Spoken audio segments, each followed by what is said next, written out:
Chapter 25, Chapter 25. Chapter 25, From Hell's Heart. The next day arrived with a clap of thunder that rattled the Pokemon Center's windows and shook Ash from the clutches of a nightmare. The trainer sat up from his bedroll on the thickly carpeted floor and rubbed his eyes. In his peripheral he spotted Janine, sitting cross-legged on the bed and pulling a small tube away from her bare forearm. The girl balled her empty hand into a fist, took a deep breath, and pulled down her sleeve. "One hell of a storm rolled in early this morning," said the girl on the bed. "We've gotten almost an inch of rainfall already. It doesn't look like it's going to break anytime soon." Janine stood up and grinned, the expression only visible in the light of the silent television. "That's good for us." Pulling his hand away from his face, Ash glanced at the curtained windows on the opposite wall, then at the clock sitting on the nightstand. After another quick look between the two, Ash sat up a little more and nodded to the inky window. "Is it really noon?" he asked. "You were tired, so I let you sleep," Janine answered. She paused as Ash shivered once and put his hand back on his face. "Bad dreams again?" "No," Ash blurted. "I always wake up shaking and sweating." He stopped himself when he heard the venom in his words. "Sorry," he muttered, standing up as Janine leaned back a little. "I didn't mean to come across like that." Without turning away from him, Janine shrugged and dropped her hands into her hoodie's pocket. "Things have been really stressful lately," she said, tone unchanged from before. "If you want to talk about it." "I really don't," Ash interrupted, grabbing his pack, turning around and walking for the bathroom. He stopped in the door and started to say something, but the words died in his mouth. Closing the door behind him, the young gym leader didn't see the girl in the other room pull down her hood and watch the closed door for more than a minute. Janine sighed when she heard the shower's initial sputtering hiss a few moments later. "Poor guy," she said under her breath, reaching under the bed and pulling out her small backpack. Sitting on the table opposite the bed, Pikachu looked up from cleaning himself and glanced between Janine and the closed door. As the hot water stung his skin and filled the small bathroom with steam, Ash stood under the shower head and slumped against the wall, fists balled at his sides. He screwed his eyes closed and pressed one trembling fist to his forehead. Sucking in a breath and opening his eyes again, Ash stared down at the drain in the floor, watching the water swirl down past the chromed trap. "Why wasn't it me?" he muttered, his face and chest both drawing tight. "It should have been me." Ash just stood there for several minutes before taking a deep breath and pushing himself away from the wall. After quickly cleaning himself up, Ash shut off the water and pulled his clean set of clothes from his backpack. Tightening his belt, he glanced at the mirror, debating whether or not he wanted to bother with a shave. After a shrug and grunt, Ash opened the door and walked back into the bedroom, immediately jerking back and raising his hands to catch the object flying at his face. "Put this on," said Janine as Ash fumbled to catch the harness she had tossed. "Wear it under your coat and clip your Pokeballs to it. That way you'll look a little less conspicuous." Ash managed to recover his composure and, after a good deal of twisting the harness and turning it around, managed to figure out how to put it on. While the girl in the hoodie finished wrapping her arms in leather bands that bristled with Velcro loops and bands of all different sizes, Ash moved his Pokeballs from his belt to the little magnetic clips hanging just under his armpits. "So this Mewtwo guy you mentioned last night," said Janine, fastening a knife to one forearm, a long loop of fine metal wire to her other, and pulling her sleeves down over both. "You sure we can trust him?" "Probably," Ash shrugged. "If he wasn't on our side then he wouldn't have saved me back in Lavender. I wouldn't have stood a chance without his help." The trainer immediately felt a pang in the back of his head as Haunter expressed offense. He quickly reminded the Spectre that, while it had helped a great deal, Mewtwo's aid had been the deciding factor in the Endeavor's success. Haunter couldn't argue and floated invisibly up next to Ash, asking when playtime was to start. The girl toned. "Not that I really mind working for a disembodied voice my partner hears in his head, but he could have mentioned what he wants with Sabrina. Still, thanks for letting me know about him at least." "No problem," Ash answered. "Speaking of, what do you know about Sabrina?" "Much as I hate to admit, next to nothing." Janine sighed. "Getting a spy close to anyone in Saffron who actually matters isn't easy." She thought for a second. "I can tell you Sabrina's a woman." "Probably. I know she disappeared just under a year ago, right after she personally curb-stomped the fighters in the Saffron Civil War, but that's about it. Funny, I never would have figured her to be taken prisoner by anyone, especially not Team Rocket given the chummy relationship they've had for years." Team Rocket's never been predictable, and it's only gotten worse recently, said Ash, throwing on a heavy brown jacket and holding out one arm. Pikachu leapt up onto his elbow and settled in on Ash's shoulder. It might be wishful thinking, but I'll hope that means they're feeling the pressure. Right, said Janine, walking to the window and parting the curtain just enough to look out. As Ash stepped up beside her, she nodded to one of the many neon-ringed spires poking up over the wall almost a mile away. So?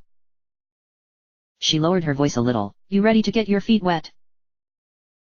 Ash shut off the TV and the pair of trainers walked from their room to the Pokémon Center's main lobby.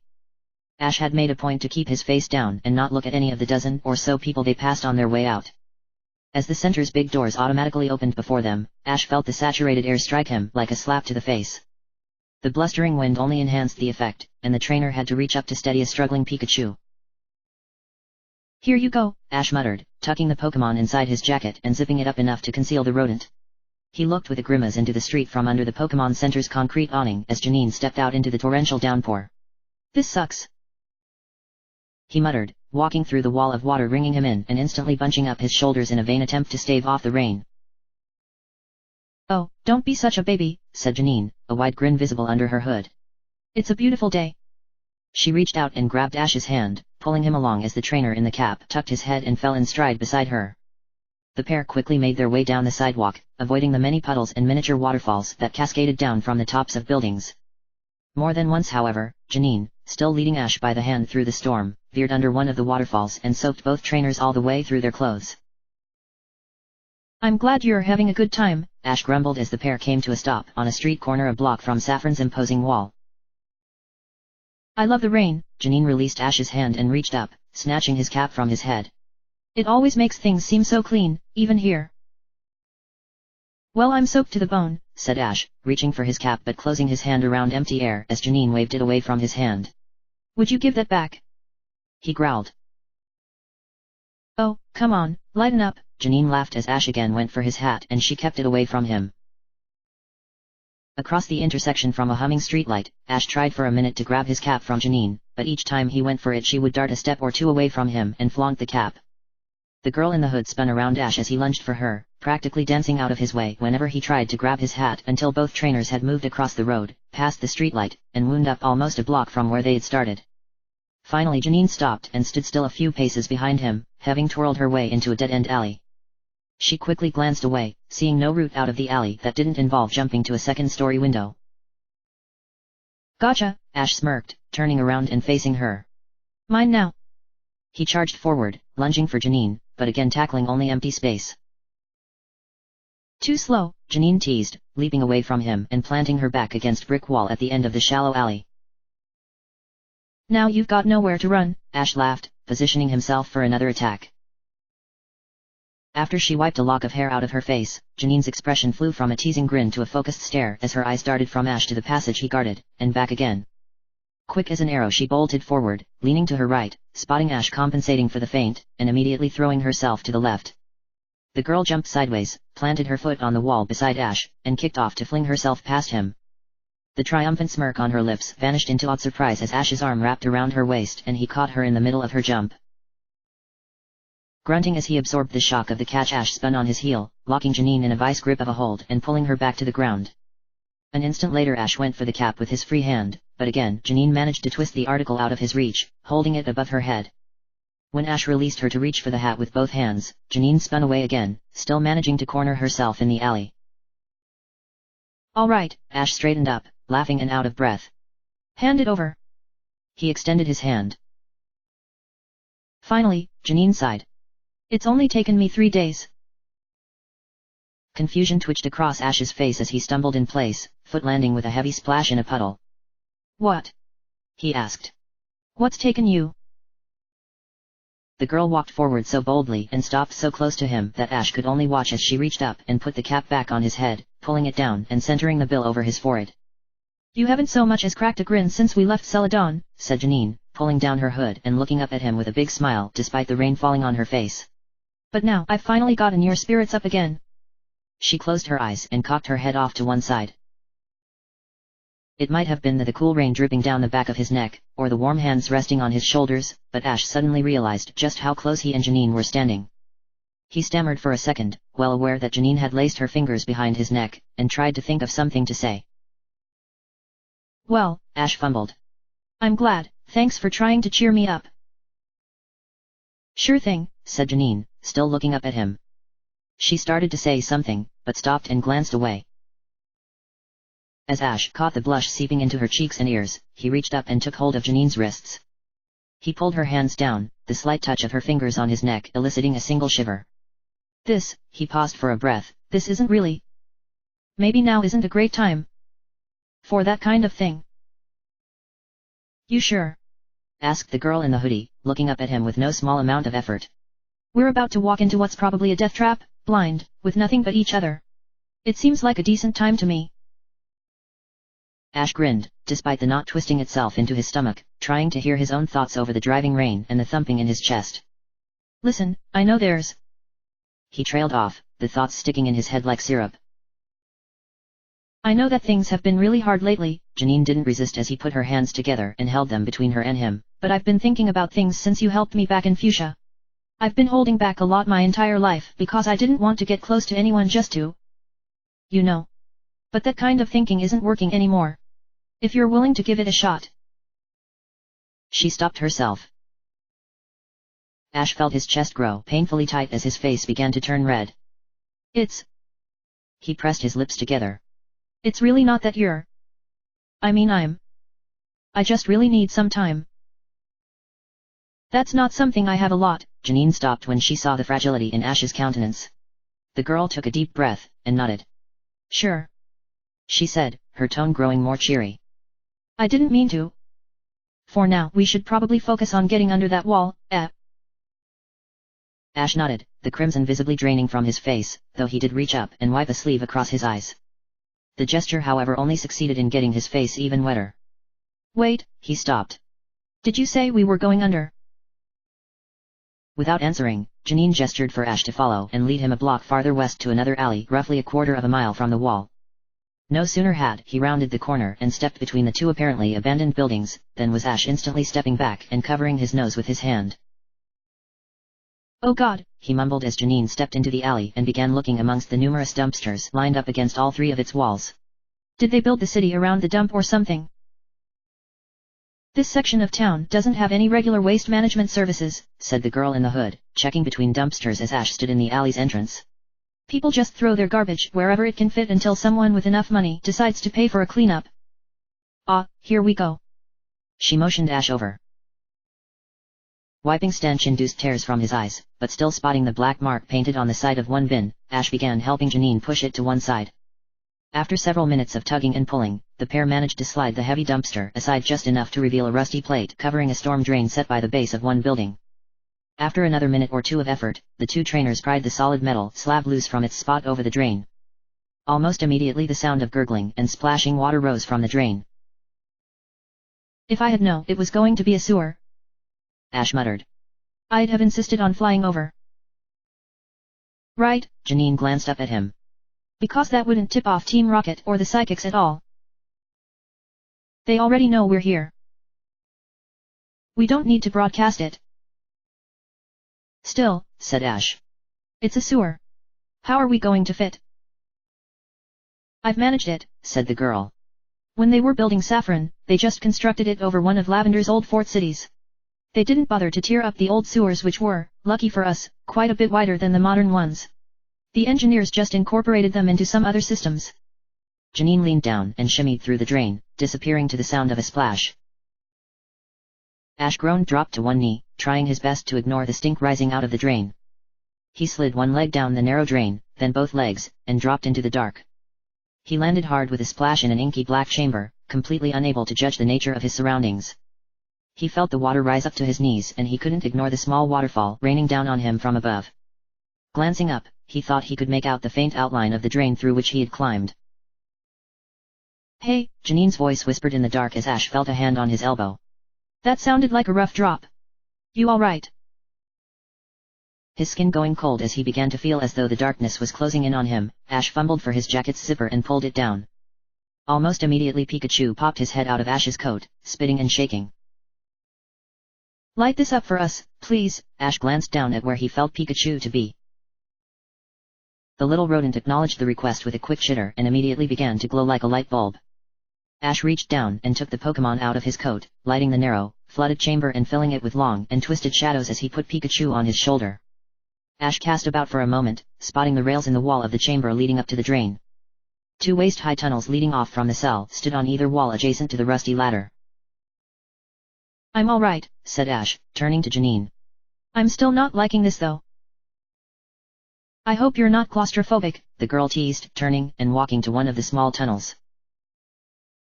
As Janine dropped to her knees and crawled into the tunnel, which was itself so flooded that the girl's head barely cleared the murky water, Ash knelt and surveyed the scene. After a quick shake of his head, he backed away from the tunnel. This is wider than the modern sewers? He asked. You wouldn't fit in the newer ones, Janine called over her shoulder, unable to turn around in the tight quarters. Come on. It's not too far till we get under the wall. That's when things might get interesting. Mouthing some silent curse, Ash knelt back down, turned his shoulders sideways, and maneuvered himself into the tunnel. Even on his hands and knees, Ash had to duck his head to avoid scraping it on the ceiling, and subsequently turn his face to keep his nose above the water. Pikachu fared little better as Ash began following Janine down the sewer. The glowing rodent found itself caught between the slimy brick wall and Ash's shoulder as his trainer crawled through the water. Ash's only consolation was that as he progressed, the stink of the sewer grew fainter and fainter, until the water flowing past him smelled more of mud and rainwater than waste. Either I'm acclimating, Ash groaned to Pikachu, or nobody uses these drains for sewage. The little yellow rodent turned to Ash with a venomous glare. The trainer could almost feel Pikachu's ire as the Pokemon stared at him from under a layer of grime on his usually well-cleaned forehead. Ash apologized and maneuvered one hand up to wipe away some of the muck. Pikachu didn't protest, though Ash did pause as he heard Haunter's silent giggling in the back of his mind. Feeling around for the ghost, Ash got the impression his invisible companion had floated up to street level to avoid the sewer. Oh kin it, Ash thought to the specter. And we're here, Janine's voice sounded up ahead. Turning forward again, Ash spotted a dark break in the narrow tunnel ahead and hurried for it. Coming out into another comparatively open storm drain, Ash found his partner standing in the knee-deep rainwater, one hand resting on an old iron ladder fastened to the grimy brick wall. Janine looked up at the ceiling as Ash arrived with his glowing Pokemon and her face soured. She sighed. Go figure. Following her gaze, Ash immediately spotted the metal grate in the ceiling and the corner of the dumpster setting on it. The trainer stood silent for a second, looking between the rusty ladder on the wall, a structure he guessed might not even support his weight, and the grate. Well, he muttered. Hold on, I think I might have this. Ash reached into his coat and grabbed a Pokeball. Snapping it open and flooding the chamber with dazzling white light, Ash stepped back as Charizard materialized out of the light and splashed down in the water on his hind legs. The massive Pokemon hissed and jumped, clearing the water and slamming its head against the ceiling as it flailed to get out of the chamber. Raking its claws along the wall, the Pokemon kicked at Ash, who ducked to one side as Charizard again came splashing down into the murky water with a hiss. Easy, Ash barked, grabbing the pommel of Charizard's saddle and swinging himself onto the Pokemon's back. As Janine backed away, Ash reached forward and took hold of one of the spikes on the side of Charizard's skull. With a jerk, he pulled the dragon's head around to one side and looked him in the eye. Shut up and cool it, he ordered, voice firm. The Pokemon and its trainer went silent and stared at each other for a second, before Charizard finally settled down with a grunt and dropped to all fours in the water. The dragon folded its wings as Ash released his grip on Charizard's skull. Better, said Ash. Now, care to help out? The trainer nodded to the grate overhead. Craning its neck to look up, Charizard slowly lifted its forelegs out of the water with a hissing growl and rested one on the brick wall. With its other clawed hand, the dragon reached up and slipped its 3 scaly fingers through the grate. Without so much as a grunt of effort, Charizard pushed and both the grate and dumpster popped up, the sound of creaking and cracking metal ringing in the storm drain. Shifting for balance, Charizard easily slid the grate and the dumpster away and dropped back to all fours. Hopping down from his Pokemon's saddle, Ash stepped forward and put one hand on the side of Charizard's head, rubbing its armored hide. Thank you, said the trainer in a tone more respectful than amicable. As a low growl escaped its throat, Charizard opened its mouth only a little, revealing wickedly sharp fangs and allowing bubbling saliva to drip down into the water where it hissed and steamed. Its tail swept to one side and slapped against the wall, the flame at the tip of the appendage flickering from red to white and back. A moment later, Ash returned to Pokemon to its Pokeball and turned back to Janine, who had ducked back inside the drainage tunnel.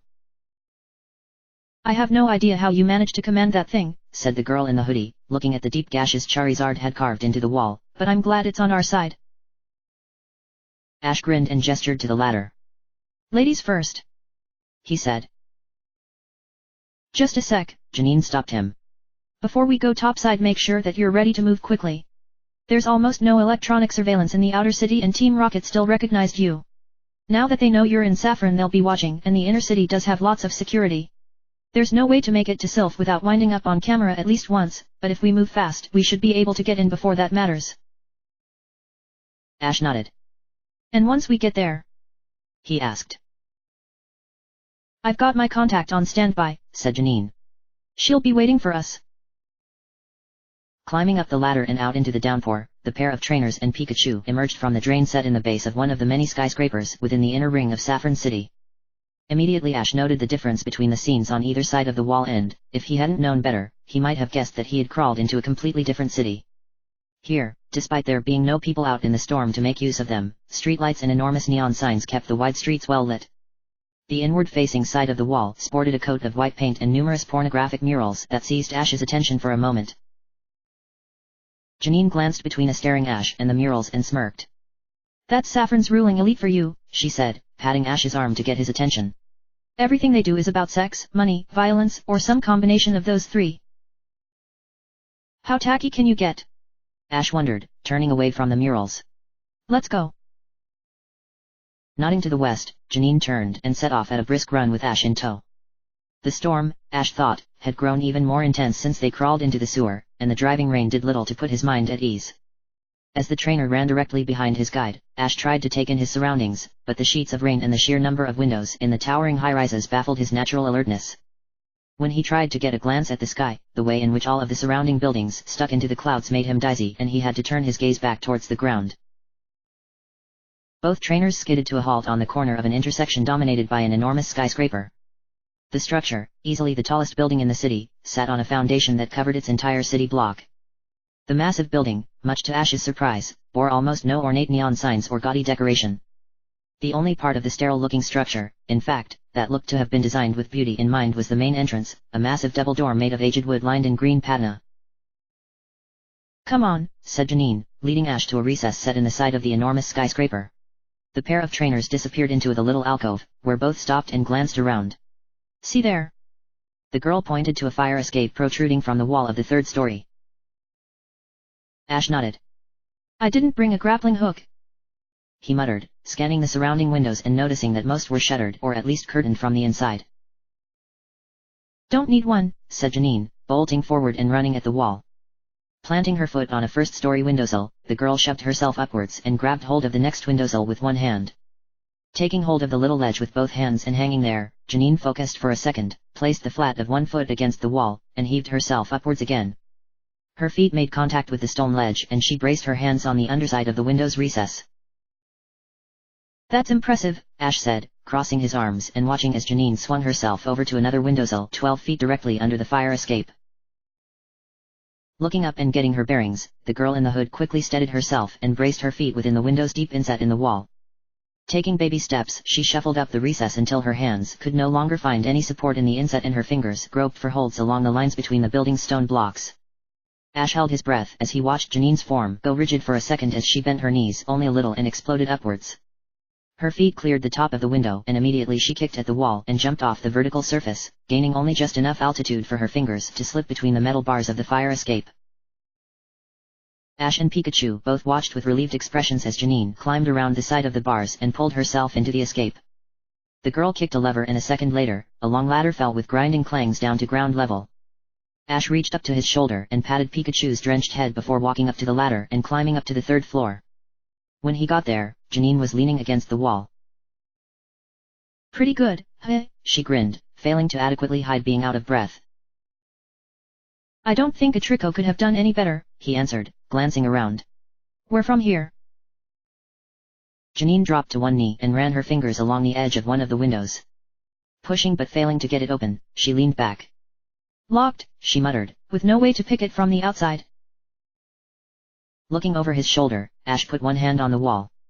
Do you think they have some kind of security system? He asked. I'm not seeing any sensors, Janine answered, looking around the edge of the window. And all of the high security rooms are in the basements. She stopped mid-sentence and twitched away as Ash's boot smashed through the window. As a wide-eyed Pikachu and a very surprised Janine looked up at Ash, the young trainer pulled his boot out of the window and scraped its sole along the metal grate to clean it of any fragments. I've had about enough of this rain, Ash said, kneeling and using the side of his gloved hand to knock the spikes of glass inwards. So much for being sneaky, said Janine, following his lead and clearing away the glass. I'm not hearing any alarms, Ash responded, pushing aside the curtains and stepping through. Seems safe to me.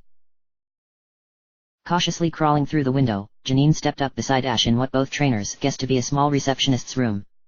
On their left, an open door lead into another small room, this one without any exits, and on their right stood a closed door. Only a lamp on the receptionist's desk provided any light, its subtle glow flickering off the brass nameplate sitting beside the little lamp. A flash of lightning filled the room for a split second with a dazzling glare just before a peal of thunder shook the building. This is the room, said Janine, checking the nameplate on the desk. 3rd floor, North Alcove, Mr. Rose's office. Where's Vicky? Still glancing around the dark room, Ash listened to his surroundings and reached up to scratch Pikachu behind the ears. Man, it's quiet. I don't hear any people. He muttered, his heartbeat ringing in his ears. That's because there aren't any around, a voice called from just inside the other room. Obviously. Hands going to their belts, Ash and Janine instantly turned on the door. They glanced warily at each other, but Janine motioned for Ash not to move. The young trainer turned to put his back to the wall as he searched for the source of the voice, both his and Pikachu's eyes darting from one corner to the next. Margaret! Janine called, barely raising her voice above a whisper. What are you doing here? From the adjacent office, seeming to form out of the gloom itself as it passed over the threshold, a tall figure with a wispy frame stepped through the door and stopped, green eyes visible and plainly sizing up the two newcomers from underneath a dusky hood. The figure grinned and reached up to pull down her hood, a smile crossing her strikingly narrow face. What are you doing here? Janine repeated, sidestepping to put a little distance between herself and Ash as she turned to better face the other woman in the indistinct hoodie. Where's Vicky? With all respect, ma'am, said Margaret, putting her hands on her hips, I'm here because Vicky called me in early this morning. Security tightened up a lot last night and Vicky decided it would be best to work security from 2 angles. She paused and looked at Ash. I guess you're just being here, Mr. Ketchum, hit a nerve. Ash didn't answer, but glanced over at Janine. Your operation, he said. Your call. You have to know how this looks, Janine said, tone completely blank as she stared at the woman opposite the desk. Margaret shrugged and pulled a small radio off her belt, prompting a slight, almost imperceptible tensing in Janine's fingers. I know, a friend you haven't seen in months shows up with no warning to help on an operation. It sounds like the beginning to any of 1,000 bad spy novels where the friend's actually a traitor. Margaret stopped and held out the radio. But this isn't a spy novel, she said. Vicky is sitting in the security office, keeping this whole building blind to you. Why else wouldn't every alarm and the complex sound when Mr. Ketchum kicked in that window? Flinching, an awkward grin flitted across Ash's face. He couldn't miss the tiny sigh that escaped Janine's mouth. It seemed like a good idea at the time, said Ash. Subtle as a boot to the face, said Margaret. Still. She gave the outstretched radio a little shake. If you don't believe me, just give Vicky a call. Still eyeing the other girl, Janine kept her hands at her side. Push the talk button. Margaret did so and the radio buzzed quietly. Challenge, Foxtrot, November, Golf, Janine said, raising her voice only enough for the radio to register the word. A second passed as Margaret let up on the button. The instant she did, the device buzzed again. Response, a female voice answered over the radio. Sierra, Sierra, Delta, Delta. How you doing, girl? Reaching over and grabbing the radio, Janine twisted the knob and held the device up to her ear. No, I didn't, she said after a quick pause, responding to a voice too quiet for Ash or Margaret to hear. That's standard procedure for a good reason and it's exactly why I'm in charge. SE went quiet again and listened to the humming voice for a second. Understood. Out. The girl in the soaked purple hood offered the radio back to Margaret. Satisfied? Asked the other agent, accepting the device and clipping it to her belt. Janine nodded. For now. So, Ash cleared his throat. How do we get to the telesthetic lab? Lose the jacket and the hat, said Margaret, stepping back into the adjacent office and producing a briefcase. You two need to look a lot more official. As Ash sat Pikachu down and shirked out of his soaked coat, he noticed Janine reaching up and pulling her hoodie over her head. It occurred to him that he had never seen her without it, and he couldn't contain a curious glance in her direction. Despite making every effort to be subtle and quick as he glanced at her shockingly thin yet muscular frame, Ash couldn't miss the glance signaling Janine's having caught him. Much to his relief, however, Janine didn't say anything, instead just straightening out the shoulder strap of her black tank top and turning her back to him. Now, Miss Williams and Mr. Taylor, said Margaret, pulling 2 lab coats from the briefcase and tossing them to the trainers, then producing one for herself. Put those on. Hopefully we won't meet anyone important on the way down, but if we do, and if for some unforeseeable reason you wind up having to answer questions, the pair of you are from the Viridian Home Office, here with one Dr. Zell. She gestured to herself. That's me, by the way. You're here to ensure quality control given issues had with some of Team Rocket's past experiments. Just let me do all the talking. You sure this is going to work? Asked Ash, a wary expression settling on his face as Margaret handed him a pair of glasses and some indecipherable chart attached to a clipboard. I thought there would be more to sneaking into a place like this. Margaret laughed. Says the guy who kicked in a window. No, you would be surprised just how easy it can be to sneak into high-security locations. If you look like you belong, then most people will think you do and won't ask any questions. I hope so, Ash muttered, adjusting the fake glasses as Margaret handed Janine identical props. I really don't want to get caught sneaking into one of Team Rocket's bases. Cautiously, he reached out with his mind and felt around for Haunter. Immediately he felt the ghost's presence and instructed it to remain hidden unless he specifically called for him. Haunter begrudgingly agreed. Sneaking in is easy, said Janine, grinning at Ash and tying her hair back. It's sneaking out though, now that can get interesting. She stopped and glanced at Pikachu, who had hopped up onto the desk to watch them. Janine motioned towards the rodent. Ash followed her motion. Ah, he toned, stepping up beside Pikachu and pulling a Pokéball from underneath his lab coat. Immediately Pikachu recoiled from the device and glared up at Ash, who reached down to pet him. Sorry, he muttered to the glowering Pokémon. Don't look at me like that. I really am. I promise this will be the last time I make you wait in a Pokéball, okay? Pikachu shook his head, but let out a little breath and relaxed. Ash took that as an acquiescence and popped the Pokéball open, storing Pikachu away in a swirl of white light. Following Margaret, Ash and Janine walked from the small office into the hallway beyond. Each step producing an echo that made Ash cringe, the 3 infiltrators followed the aesthetically sterile passage south, passing by numerous closed wooden doors on one side and shuttered windows on the other. Glancing over his shoulder and down the hall as his companions stopped in front of an elevator door, Ash scanned the scene for any signs they were being followed. Spotting not even a single person in the eerily unoccupied hall, Ash looked at the only sign of security he had seen thus far, a lone camera, its power cord unplugged from the wall, positioned over the elevator door. In we go, said Margaret calmly, stepping inside the elevator as it dinged and the metal doors slid open. Never seen one of those before, said Ash as the doors slid shut and he glanced at the elevator's touchscreen interface. Margaret reached inside her coat, produced a red card, and swiped it through the reader beneath the screen. Wouldn't really expect a country boy like you to have seen anything like this, said the agent with a smirk, tapping a few numbers on the screen. The interface flashed a warning, blotting out the holographic keys for a second before turning red. So you better hang on tight. She went on, because you're not in pallet anymore. Janine tapped Ash's arm before he could say anything, drawing his attention and shaking her head. Ash watched the interface as the elevator began to descend. Smaller and smaller numbers blinked across the display as the elevator's motor whirred, slowed, then hissed to a stop. The display read B4. Buzzing and making everyone in the elevator jump, the radio on Margaret's belt vibrated. Hey guys, Vicky's voice came on the line just as the elevator door dinged and opened. On the other side stood 4 tall men, each wearing a gray uniform, body armor, and holding a humming cattle prod. I think we've got a problem. Margaret stepped forward and put up her hands. Problem, gentlemen? She asked, a saccharine grin set on her lips.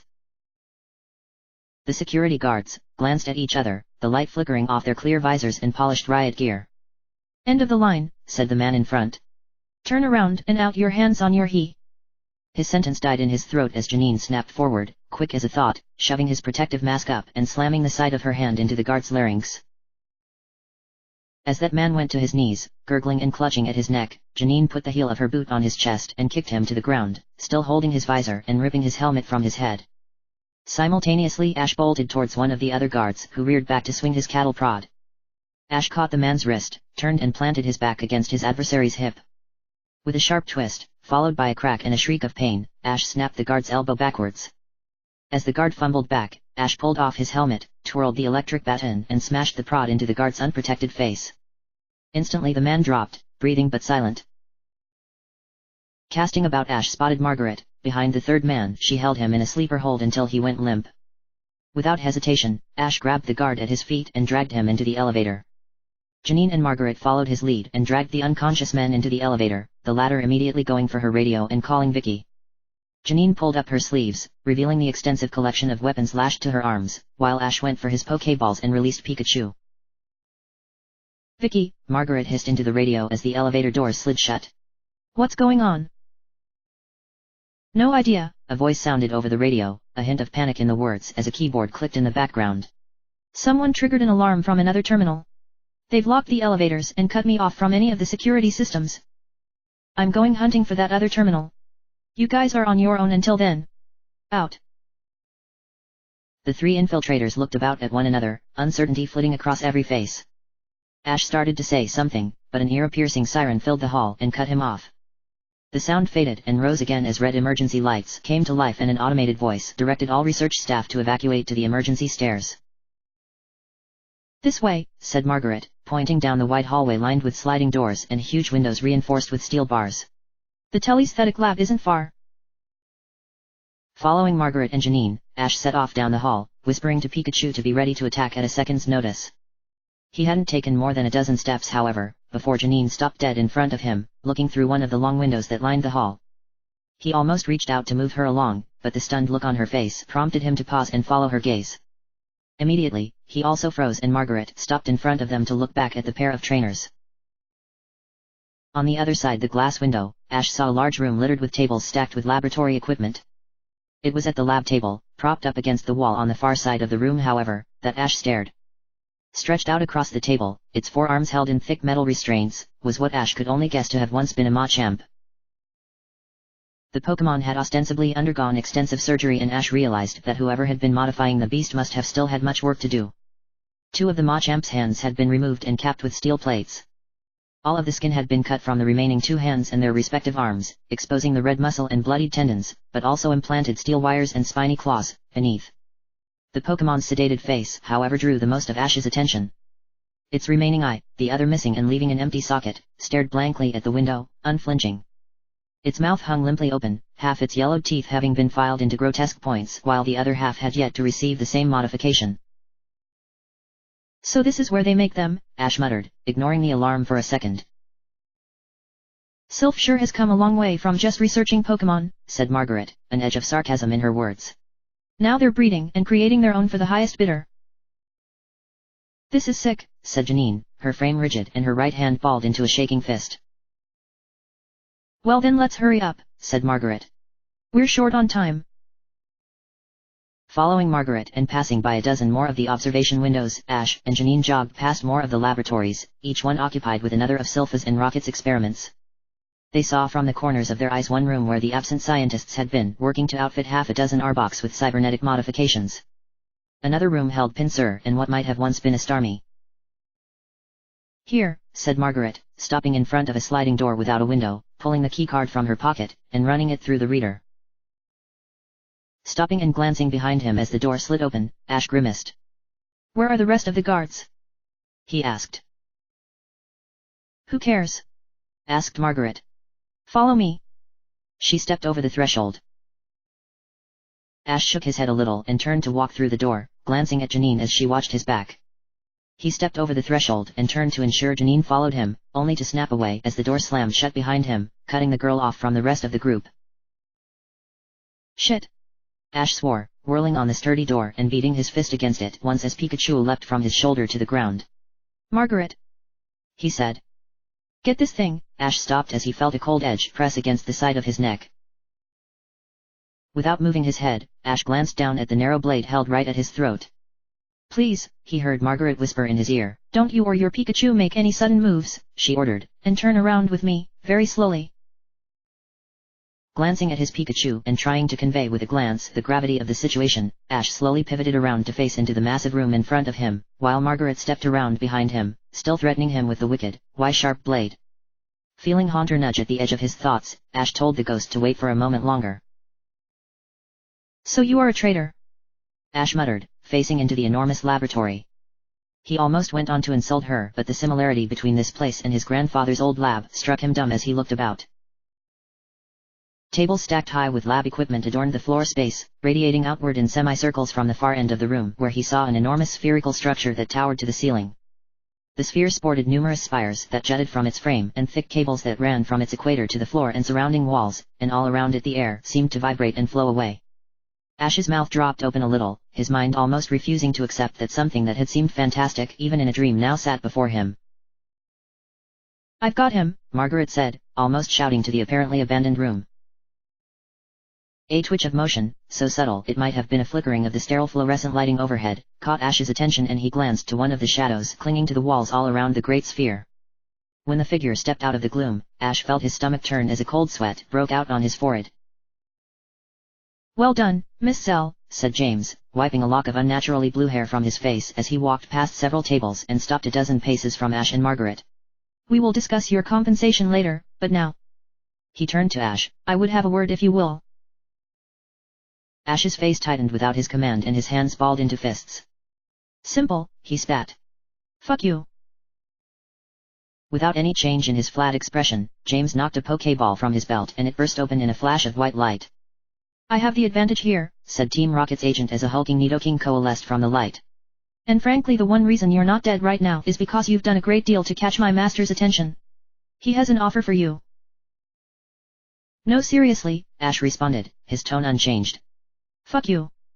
He reached out with his mind and contacted Haunter, feeling the ghost hovering right beside Margaret.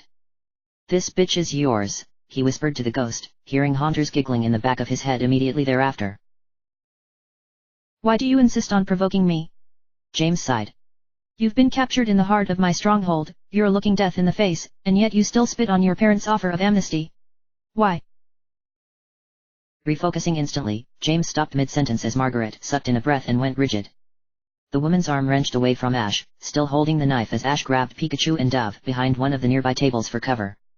James sidestepped behind his Nidoking and went for the other Pokeballs at his belt as Margaret, her face a mask of terror and her body under an alien influence, reared back with the knife and drove it into her own stomach. So he is using ghosts, James muttered as Margaret, crying, dropped to her knees and began tearing out her bowels with her bare hands. Not unexpected. He snapped the Pokeball open. You're not getting away this time. Ash shouted from behind the table, grabbing 3 Pokeballs from his belt and tossing them out onto the empty floor between the back wall and the rearmost desks. This time you're dead, he said, getting to his feet as Arcanine, Charizard, and Butterfree all materialized out of the white light. Eyes narrowed, Ash cast about the room, instantly spotting James several rows of tables away. The young gym leader's breath caught when he saw 3 more Pokémon swirling into existence around the rocket agent, 2 of them obviously having undergone Sylpha's brand of modification. In front of James stood the Nidoking, its glowing green eyes locked on Ash as the fluorescent light overhead flickered off the metal plates armoring its hide. Beside the Nidoking there stood Hairless Primeape, its form twitching as it beat its robotic hands together. We can still negotiate, said James, sidestepping to move behind his Scyther as the Pokémon, its wings removed and its serrated metal forearms hung in front of its form. Your ghost won't work on me after all. James pointed to a spot of hazy air just over his head as a purple mist, seemingly coming from nowhere, shaped itself into a vaguely humanoid form and 2 red eyes lit up in the center shape's mass. Filling the room with an eerie laugh, like chains being dragged through mud, the Gengar finished taking shape and hovered above James. I'm done talking, Ash yelled. Haunter.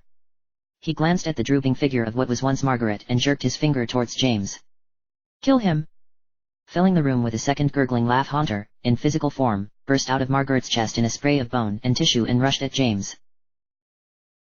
Swooping out of the air, the Gengar intercepted Haunter less than a meter from James and the 2 ghosts burst into a cloud of violet miasma. The mist split into 2 distinct portions, both with their own sets of glowing red eyes, and rushed into the air to deal with each other while James and Ash simultaneously shouted for their Pokémon to attack. Roaring like devils, Arcanine and Charizard charged and leapt onto and over the tables, crushing instruments and equipment as they dove for the enemy. The Nidoking bellowed a war cry and tore forward, smashing through tables as the prime ape hissed its challenge and sprang to the ready.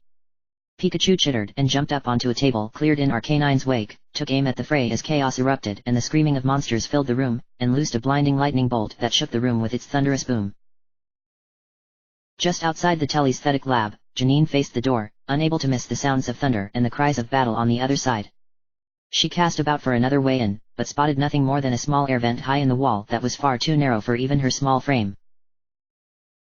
Got to be another way in, she muttered, flexing her hand as her mind buzzed with adrenaline.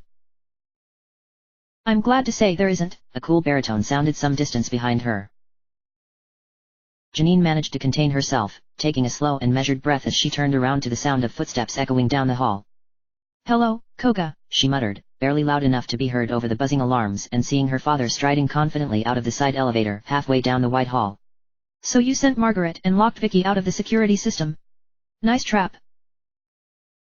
No need to be so cold, called Koga, closing to a few dozen feet. I'm only here to collect you and take you home. Already you must hear James dealing with young Ketchum. The boy is dead, he just doesn't realize it yet. All that's left is for you to come home. Well then you have a problem, Janine muttered, pulling off her lab coat and reaching for the 2 Pokeballs hanging at her belt. Because I'm not going home until you're dead, traitor. Brow furrowing, Koga reached under his purple cloak and pulled 3 Pokeballs of his own. I've had enough of your insolence, he said, the quietest hint of a growl in his words, and your ungratefulness. As the white flashes of the orbs momentarily washed out the crimson emergency light of the hallway, a massive red and black Ariados and the floating shape of a hulking Weezing appeared beside her. Adjacent Koga, the light swirled into a hovering Crobat and an almost amorphous mound of sludge as tall as the man himself.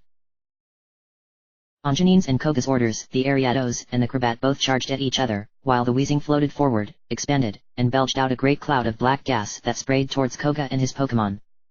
The mook rolled over itself like scum, oozing downhill towards Janine and her forces. With a flick of her wrist, Janine threw out another Pokéball that snapped open and tossed a smaller mound of sludge into the fray, just as Ariados leapt into the air and barefaced into the Crobat. Mega Drain! Koga shouted through the smoke screen. Poison Jab! Janine countered. Hissing and shaking, the Crobat's lower jaw dislocated with a crunch and the Pokémon lunged up at the Ariados, pinning it to the ground. At the same moment, the enormous spider raised its abdomen into the air, a wicked stinger lurching from between its spinnerets and angling down as the Pokémon brought its full weight to bear against the bat. Both Pokémon hissed as Crobat's fangs tore into Ariados' carapace and the massive stinger punched through the bat's hide. Just behind the grappling Pokémon, Janine's Grimer took aim at Koga's mook and threw itself forward, tackling the larger Pokémon with reckless abandon as the floating Weezing sucked in a breath of air and sprayed another wave of purple gas towards Koga. The man in the cloak reached inside his cape and drew out a small plastic bag filled with a moist rag. Throwing the damp cloth over his face, he calmly stepped back as the poison gas rolled over him.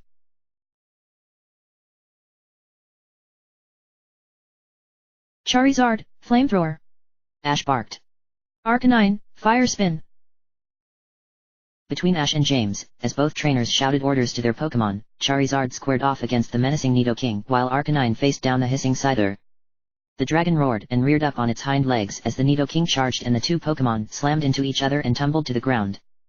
Nidoking angled its head to stab at Charizard with its horn, but the dragon craned its neck, opened its jaws, and unloosed an inferno that bathed the Nidoking in red flames. The purple Pokémon reflexively leaned back, metal armor glowing with scalding heat, giving Charizard the leverage to lunge up and sink its claws into the cracks between his opponent's defenses. Heaving with effort, every muscle in its body bulging, Charizard pushed Nidoking off and rolled to all fours, flame-tipped tail swinging and knocking into tables as the dragon jumped aside and leapt off one of the tables, sinking his claws into one wall and sticking almost 15 feet off the ground. As Nidoking pushed itself to its feet, Charizard opened its jaws again and sprayed out a clinging, burning ooze that washed over the Nidoking, as well as everything around it, and lit the whole air ablaze. Arcanine disappeared in a blur of speed, prompting the Scyther turn a split second too late. Arcanine reappeared out of thin air, right in the Scyther's face, and jumped forward, howling and biting down. The 2 Pokémon went down to the ground in a heap as Scyther punched with both arms, one finding only empty air but the other slicing into Arcanine's chest, opening a crimson wound but rebounding off the Pokémon's ribcage. The massive canine however held its bite on Scyther's torso. The space between its teeth flashed white then red as fire blasted from the canine's chest into the Scyther's open wound. The tall insect screeched in pain and began slashing and flailing, wildly cutting wide gashes in Arcanine's pelt and splashing the surrounding floor and tables in red blood. Arcanine's response was a quick whimper, followed by a roar muffled by how deeply it bit into the Scyther's throat, tearing and shaking its teeth, and blasting fire into the insect's carapace. Raising its legs, Scyther planted its feet against Arcanine's chest and heaved, throwing the Pokémon away but also opening its own throat with a splash of green ichor as Arcanine's teeth ripped away the insect's protective shell. The pair, both bleeding from numerous wounds, growled and faced off against each other, beginning to slowly circle as they waited for a slip in their opponent's defense. As Haunter and Gengar overhead, both flying at each other, dissolving into mist upon impact and reforming only to attack again, laughed manically and dueled, Pikachu and the cybernetic Primeape faced off against each other directly between Ash and James. Crouched on all fours, Pikachu darted right to flank the Primeape, but the hairless cyborg whirled to dodge out of the rodent's lightning attack. An arc of white energy blurred past the Primeape and punched into one of the metal tables, blasting a hole the size of a fist through the metal with a boom as James stepped away to avoid the flying bits of metal. Sizing up the opponent, Ash glanced between Pikachu and the Primeape. "Keep your distance," he ordered. James's eyes flitted between the battle directly before him and the rest of the combatants. Eyes going wide, he whirled around just in time to see the Butterfree that had floated silently behind him. Going to his belt and pulling off his last Pokéball, James threw the orb to the ground just as Ash ordered his insect to attack. Butterfree streaked forward, dodging around the column of white light as the figure's massive frame rose up on two legs. Butterfree threw open its wings, an orange powder flying in all directions, but James dove to the side and under a table as a huge grey hand lashed out from the light. The Graveler's fist closed on Butterfree, popping its exoskeleton open like a berry and splattering goo over the floor. Ash flinched at the display and clenched his jaw, instantly counting the Pokémon on both sides and measuring his disadvantage. "Shit," he muttered as the Graveler croaked a gloating laugh. He went to his belt, grabbed the last Pokéball, and threw it to the ground. Munchlax sprang from the cloud of white light, glancing around at the battlefield and looking up at Ash as he pointed at the Primeape and ordered Munchlax to attack. The little blue Pokémon squeaked in fear, turned, and ran under one of the tables to hide. "God damn it!" Ash hissed, looking about as Haunter's near hysterical laughter sounded overhead. The young trainer looked between battles, and then up, as Haunter and Gengar continued their duel. "Charizard!" Ash ordered, spotting his Pokémon still clinging to the wall and staring down at a badly injured Nidoking. "Finish it off! Slash it apart!" Eyes flashing with an inner frenzy as the order registered, Charizard leapt from the wall at the staggering Nidoking, all four limbs extended, every claw outstretched. The dragon landed on the Nidoking, ignoring when the purple Pokémon's horn punched into his gut. Charizard drove its hind claws into the Pokémon's belly, almost tearing away the armored plate as it did so, and dug its front claws into the base of the Nidoking's armored skull. Straining with all its strength, roaring with effort, Charizard wrenched back and tore the Nidoking's head from its shoulders, pulling the skull and a sizable portion of spine clean of the Pokémon's body. As the corpse toppled back, Charizard landed and hunched over his trophy, throwing his head back in a victorious rage and roaring. James swore under his breath and reached into his boot as Ash ordered Charizard to engage the Graveler. The rocket agent kept his eye on the battle between Pikachu and Primeape, a duel consisting of both Pokémon dodging some attempt by the other to flank, then counterattack, as he drew a thin knife from his boot. Watching for a pattern to the fight, James drew back, his whole attention focusing for an instant as he flicked the knife through the air. The weapon tumbled end over end towards empty space for a split second, then thudded into its target just as Pikachu's arcing jump brought the Pokémon in line with the attack. Pikachu dropped to the ground with a squeak as the blade slipped perfectly between two ribs and the Primeape charged. Spotting the scene out of the corner of one eye, Ash's figure froze as he saw the Primeape standing over his unmoving Pikachu. Ash couldn't even breathe as the cybernetic Pokémon opened its clawed hands and brought them down on Pikachu like hammers, again and again, beating it into the floor. Suddenly, a single breath flooded Ash's lungs as his figure shook. "No!" he screamed, charging forward from the shelter of the rear and drawing his own knife from his belt. "Get away from him!" the trainer bellowed. Shock playing across its face, the Primeape looked up at Ash as the trainer brought his knife down and drove his weapon into the Pokémon's bulbous body. The Primeape staggered back with a shriek as, in a flash, Ash pulled his long knife from its target and slashed again, then again. The Pokémon raised its hands to defend itself, but the next blind attack drove the knife to the hilt into the Pokémon's eye, dropping it instantly. Hearing a voice, Ash looked up just in time for James's black boot to blot out his vision. He felt his head explode into pain and suddenly knew he was on his back, bursts of pain firing into his head one after another. One eye open, he spotted James knelt over him, beating his fists into Ash's face, each blow making the world flash white and red as the battle raged all around. Ash couldn't count the blows for the pain, he just watched, dumbstruck as the world grew paler and hotter and hotter. You should have accepted our offer, James snarled, grabbing Ash by the collar and lifting up into a sitting position. We could have avoided all this bloodshed. So many innocent people dead, needlessly sacrificed to your hero complex. He shouted and slammed his fist into Ash's face, knocking him back to the ground, then lifting him by his collar again. You could have done so much good, James went on, voice grating despite the calm frozen to his features. But you just had to play the hero. Had to keep fighting and needlessly killing good people who were only trying to fix this fucking world. James beat him back to the ground and pulled him up again. Well, my master is, he drew out the word, his voice beginning to shake, going to make the world better. You could have helped save the world, but instead you're going to die here like an animal. Ash coughed, feeling blood well up in his mouth as his vision blurred, then cleared again. Lashing out he slapped his palms over James's ears, making the agent scream in surprise and pain and stumble back. The young trainer rolled forward, reaching out as James dropped to his knees and grabbing the agent by his collar.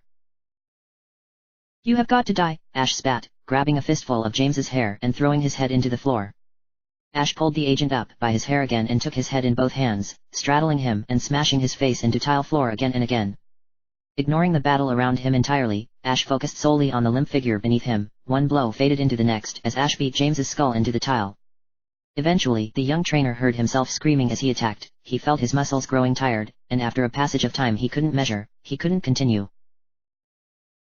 The world all around him seemed to come back into focus and Ash smelled smoke, and heard the last cries of a dying battle. He looked down at the face-down figure beneath him, then around the laboratory where he spotted Charizard and Arcanine ganging up on the Graveler. The Scyther and Primeape were both dead and dismembered, and as he scanned the scene, Ash watched absent-mindedly as the Graveler went down underneath a torrent of fire and flailing claws. Overhead Ash heard a cry of fear, and looked up to see the Gengar, seeing James unmoving, fleeing into the ether and Haunter electing not to give chase. The young trainer stood up as the lab grew quiet aside from the crackling of what few flammable materials remained in the room burning. Without any thought, he put his boot to James's shoulder and rolled the man onto his back, immediately seeing the agent's eyes remained open as he slowly drew breath. Tell me where your boss is hiding, Ash growled, his head still burning as he put his boot on James's throat, and I'll make your passing less painful. His face disfigured almost beyond recognition, James sucked in a wheezing breath and a thin smirk spread across his smashed lips. So? What? He muttered. You want me to dump some kind of useful hint for the rest of your campaign? Some bit of information you need to continue your quest? He chuckled until the pressure from Ash's foot cut the expression short. You've been defeated in the heart of your stronghold and you're looking death in the face, Ash said, letting off James's throat just a little. Information in exchange for a quick death sounds more than fair to me. James swallowed. Information, he muttered, watching Arcanine and Charizard both step up to flank Ash as their trainer's face grew even harder. Alright, how's this? The agent said. You spared my woman's life. To repay the kindness, Jessie, and I killed your woman in Celadon. He watched with a smirk as Ash's countenance went blank and then fell. Ran her through with a spear. You should have heard how she squealed like a stuck pig. And the best part, Jessie's long gone. Look all you want, she's still out there but you'll never find her. You'll never get your revenge. As James began to laugh, a tremor ran through Ash's frame. The echoing laughter grew louder as Ash took his foot away from James's neck and turned away. The young trainer, eyes going blank as his jaw went lax, leaned over Arcanine and gripped his mane for support. Charizard, Ash said, drawing the dragon's attention as James grew quieter, but continued to alternate between snickering and choking on the blood pooling in his throat. Kill him. Ash closed his eyes and dropped his face into Arcanine's mane as Charizard dropped to the ground beside James, all rage leaving the dragon's face. He sniffed the agent once, looking at him with a measure of curiosity, then pulled back, positioned a single clawed hand over James's chest, and drove the 4 talons through the agent's trunk and into the tile beyond. Immediately the man's laughing stopped and the room grew quieter still. Face still a blank mask, Ash pushed away from Arcanine, and looked across the room, spotting the dead figures laying strewn here and there, but coming finally to look at Pikachu. He walked up to the little rodent and dropped to his knees beside him. Holding his breath, Ash reached down and picked up the Pokemon's smashed frame from the puddle of blood in which it sat. He looked down at the Pokemon and he took a deep breath as his lip quivered. How much more? Ash muttered as he looked past Pikachu, into space. How much longer? He set Pikachu's body down and closed his eyes, fighting off shivering and clenching his fists. He didn't turn as the door to the laboratory slid open and 2 sets of footsteps moved inside. What the hell happened here? Asked a feminine voice. What kind of meat grinder came through here? Ash, Janine's voice called. Ash, are you? Oh my god. 1 set of footsteps running to him. Ash didn't answer and kept his eyes closed. He felt warm arms wrap around him and he looked up, seeing Janine looking at him. Well, said the girl, voice trembling, say something. Ash thought for a second, then looked back at her. I think I can go a little farther, he said, his eyes sharpening as he took a breath. Confusion playing on her features for a second, Janine remained knelt by him and turned.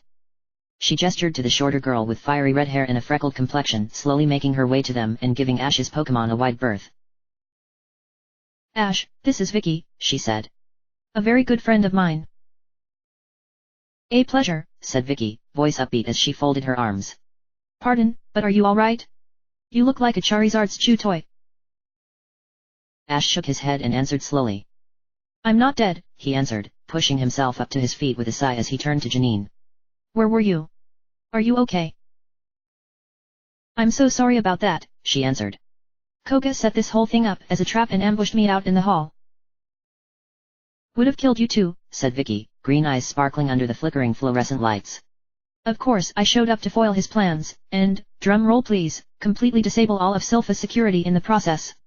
Now if you two are done with all this happy feeling stuff, we can get to business getting Sabrina out of that contraption. Sure, Ash straightened up, still leaning on Janine a little as she stepped up beside him. She's in there, right? He nodded to the enormous spherical machine on the far wall. Said the redhead. That's Sabrina's amplifier cell. Sylph spent more money than most people know exists building that thing and now we get to shut it down. There's a funny somewhere in there. So what does it do? Asked Ash as the trio walked closer to the device. Quickly he glanced about, trying to locate Haunter, but finding the ghost had again become invisible and now floated behind him. Basically, said Vicky. It keeps Sabrina asleep while amplifying her psychic power. Ash frowned. What good does it do them to make her more powerful if she's unconscious? They're using her for something, Vicky answered, walking up to the control panel at the sphere's base. All they told us lowly engineers is that Sylph needed to direct all of Sabrina's psychic energy to the power plant just northeast of here. Why is beyond me? Vicky turned around after hitting a few keys on the panel. I don't know what releasing her is going to do, she added. Just do it, said Ash. Pushy, pushy. Suit yourself, said the redhead, turning back to the panel and pulling a small flash drive from her pocket. This might take a minute. She inserted the drive in the interface, then spotted a small footlocker by the panel and stopped to kneel down by it. Janine looked up at Ash as he stared up at the waves rolling off the machine. You sure you're alright? She asked quietly. Ash shrugged and faced her. Not really, he said. But I'm done complaining. He went on after a breath. Whining never fixed anything, so I'm not going to sit around and moan about it. He looked at her with a combination of a nod and a weak grin. Janine smiled, stepped in, and hugged him. Well, if you ever need anything, she said, then paused. You get the idea. Thanks, said Ash, unable to resist and embracing her back. That helps. He paused for a second, then muttered, Did Margaret have anything important on her? Janine thought. She might have her soul badge on her. Why? Ash nodded over to the back wall where the woman's corpse rested against the wall. Oh, the girl in the lab coat toned, spotting the mangled remains. Maybe I should go get that. She started towards the back of the room. Hey, look here, Vicky chimed from the open footlocker, holding up a red tank top and a pair of white pants. Clothes. Ash sighed. Those are probably SAB. He stopped as an alarm sounded in the room and a small emergency light on top of the sphere lit up. Vicky got up and looked at the control panel. What kind of question is that? She asked. Yes, I've gone this far, of course I want to proceed. Stupid machine. She hit a button and turned around as the siren continued to sound. Hey, the computer is saying something about catastrophic containment failure at the power plant. Great, Janine muttered, kneeling down by Margaret's remains. What is that supposed to mean? A loud pop filled the room and all at once the sirens went silent and every light in the room shut off. The three trainers sat in silence for a few seconds, the only sound in the room, a quiet hum like that of an idling motor, coming from the enormous sphere. That totally wasn't my fault, said Vicky. Before Ash or Janine could respond, the whir grew louder as somewhere in the wall behind the sphere an emergency generator kicked on.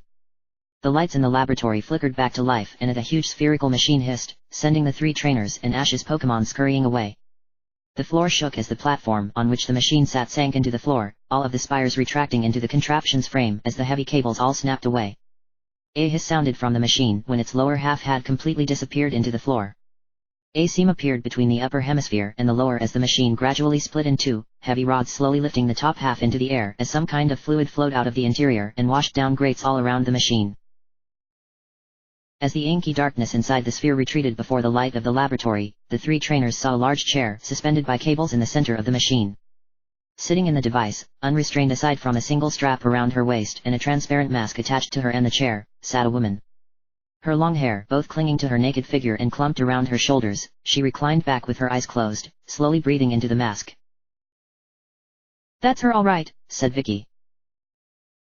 A quick cough shook through her frame and the woman's eyes opened. Instantly Ash felt a shiver run through his mind. He knew Haunter felt it too, as the ghost retreated a little farther into the back of the room. Walking forward and into the machine with Vicky, while Janine watched from the back, Ash pulled the mask from Sabrina's face while Vicky undid the strap around her waist. Sabrina? Ash asked, looking down at her and making a point to maintain eye contact. Can you hear me?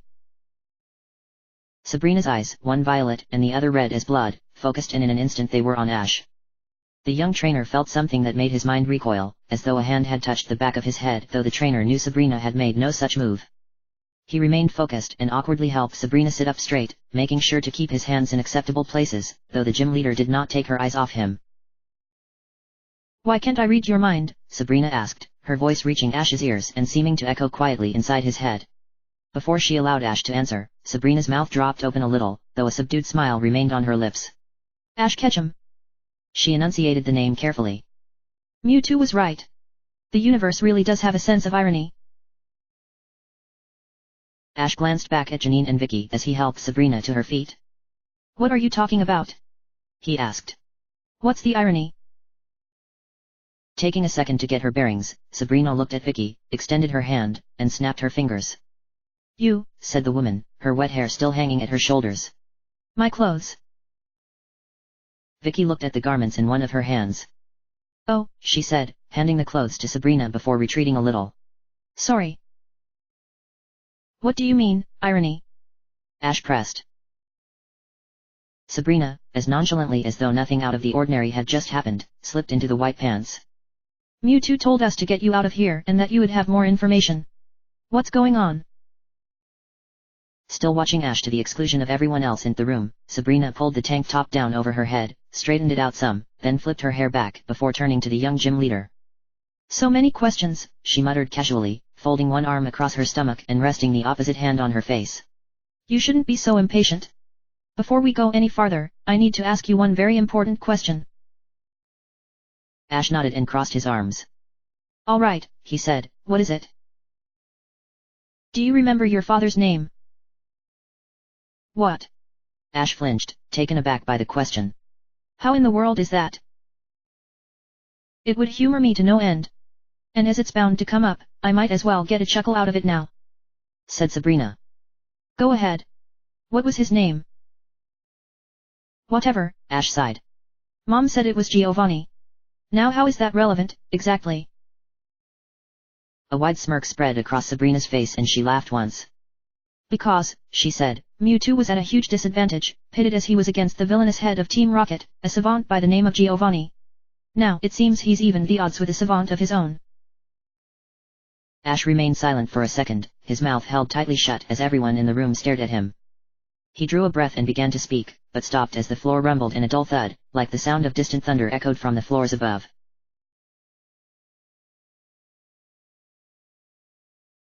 End of chapter.